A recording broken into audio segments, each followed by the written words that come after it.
So let's see. Looks like the beginning of the month opens up in a nice place for you, Sag, where it's King of Coins and then Temperance. So there's a certain amount of contentment that's going on, calmness, serenity, doing things in the middle way, connecting with your own authority, and making good decisions. Both King of Coins and Temperance are good decision makers. Temperance, because Temperance weighs both sides of something before taking action. I'm going to turn a light on a little bit more here. That might be better to help see the cards. Temperance weighs both sides of things and compromises, takes the middle path, the middle road. You can see here that one foot is in the water, that's the emotional side, and then one foot is on the ground, and that's being grounded. So it's a balance between being emotional and being grounded, but both are being acknowledged, both sides of the self. And then King of Coins is a card where he's usually considered the entrepreneur or the head of the business manager, someone who's in charge of the money generally. I'm going to scoot these up a little bit.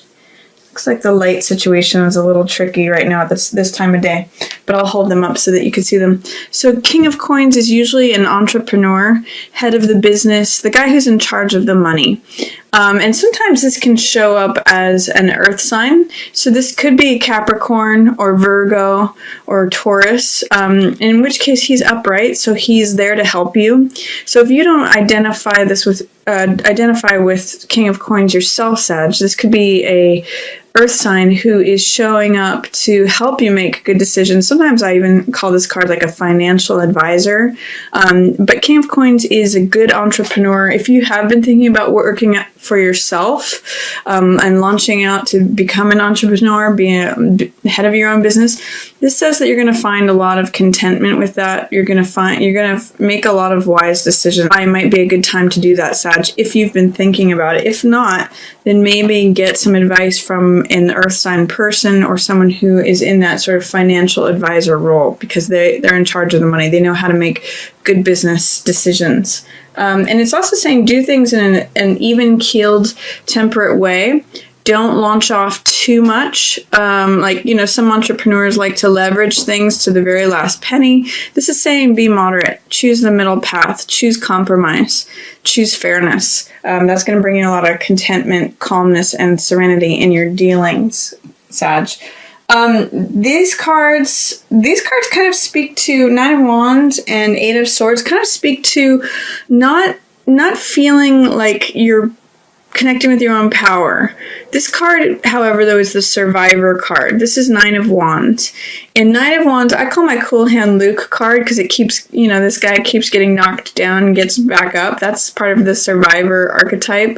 But he's a card who, he's always looking over his shoulder wondering when the next battle's going to happen, and he's kind of war-torn from being through so many battles. But he's a great card for endurance, for not giving up. Even though he keeps getting knocked down, he keeps getting back up. So the sense I'm getting is that this is not your first rodeo with whatever you're attempting. If you have been in business before, this may say that you're a little worried that you might not survive, that you might not want to get back into it. You may feel a little war-torn, a little battle-scarred. But you are a survivor. There is that energy showing up. It's just showing up in the wounded survivor because it's in reverse. It's saying, am I going to survive? It's showing up on the fearful or the doubtful side of this card, which is questioning whether or not you will survive it or not. And then this card is not believing in your own power. This is a victim mentality card or powerlessness card.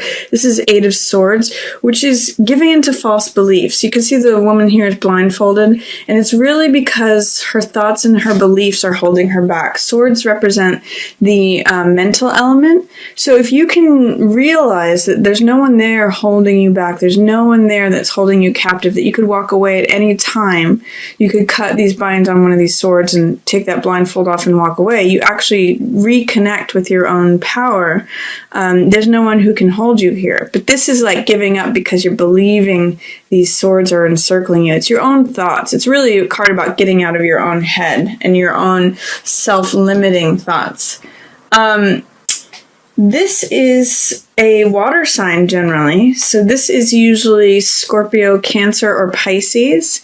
And this is someone who's normally very kind, intuitive, compassionate, heart-centered person. But because they're in the reverse position, they may not be the best benefit to you right now, Sag.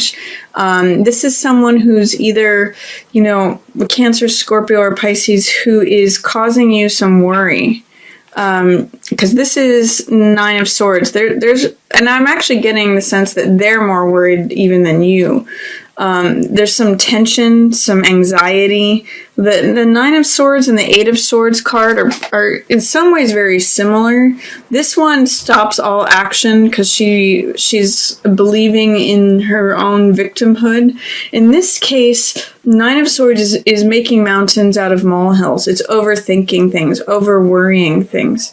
So if you're dealing with a water sign person who's overthinking things, that could very well be the case in the middle of the month. It's just, there's a lot, I'm sensing that there's a lot of tension and anxiety between this water sign person and you, Sag. And I get the sense that the tension and the anxiety is for both of you, because this is showing up with not feeling like you can be a survivor, and this is showing up with like, God, I just feel constricted and bound.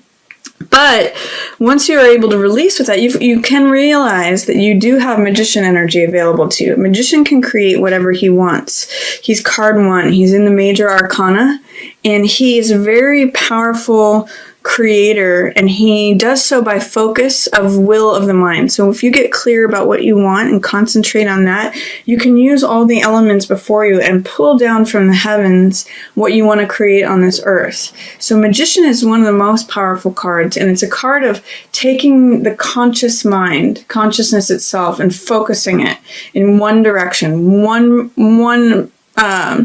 primary goal, one element, one goal. So see if you can connect with that by breaking through any of this tension. Focus on what it is that you want. What do I want my result to be? What do I want to create is what magician says. And he says, I can do this. I am powerful. I am creative. I am willing this into being.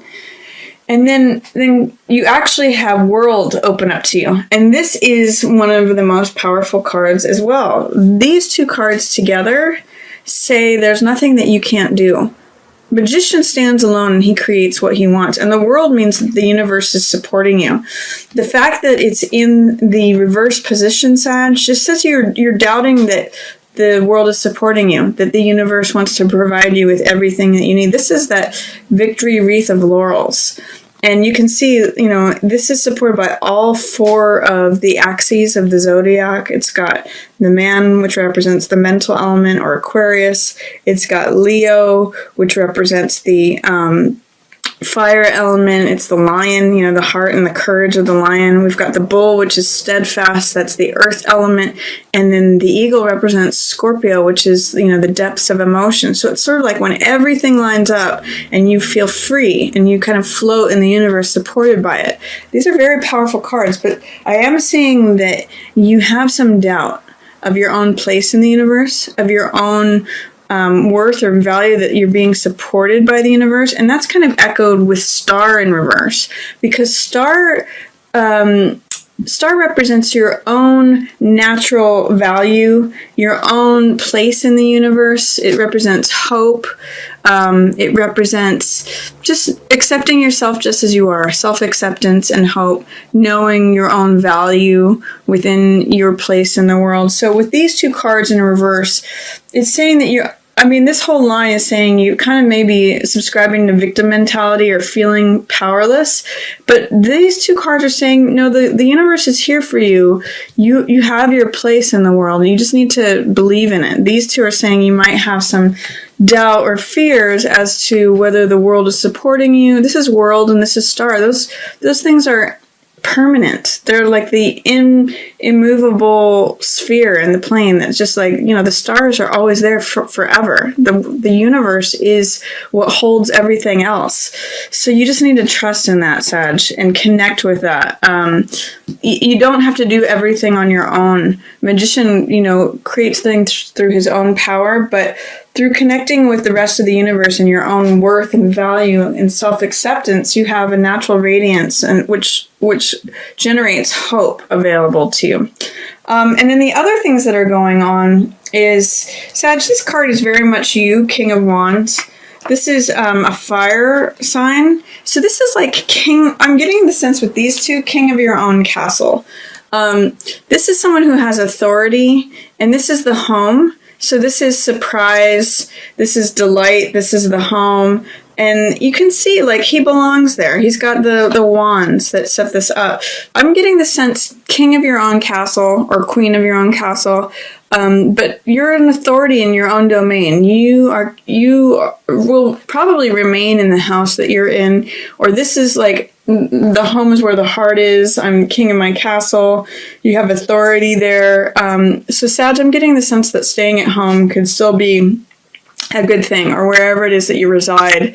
You belong there. That's your domain. So that's towards the end of the month. But there may be a way in which there's a freshness that comes about, because both Fool and Star have to do with hope. Both of these cards. This is a card, Fool is a card of faith, of trust, of beginning a new journey, becoming new again. And in some ways, Star is about becoming new again too. It's actually about self-acceptance, of accepting yourself just as you are. And Fool really means like a blank slate. And like everything is potential energy when things are zero. Nothing is formed yet. So it's really like a new, fresh adventure. It's new trust. It's like that feeling when you're about to head off on a road trip, like anything can happen, anything's possible, all things are fun. He's very carefree, and he's able to like laugh at the world, laugh at it, even at his own problems. So in some ways he's got a lot of Sag energy, because you guys are like that too. So realize towards the end of the month, with whatever challenges are going on here, especially with this water sign, Pisces, Cancer, or Scorpio, that you should reside in your own home, or wherever you are is where your home is at. And Fool can be a vagabond. He can go anywhere and still feel at home. And he's got this sense of adventure. He's got this sense of divine faith and trust. And Star, don't doubt your own place in the universe. Don't doubt your own value or self-acceptance. Just stripped bare of who you are. You have value without any of the trappings of clothes or status or ego or reputation or any of that. Star says, no, you're valuable just as you are, stripped down to nothing. You have your place in the universe. So try to connect with that, Sag, and realize that the universe does want to help and support you. Don't have doubts or fears about that. Don't buy into any victim mentality or, believing in powerlessness, because it's just not true.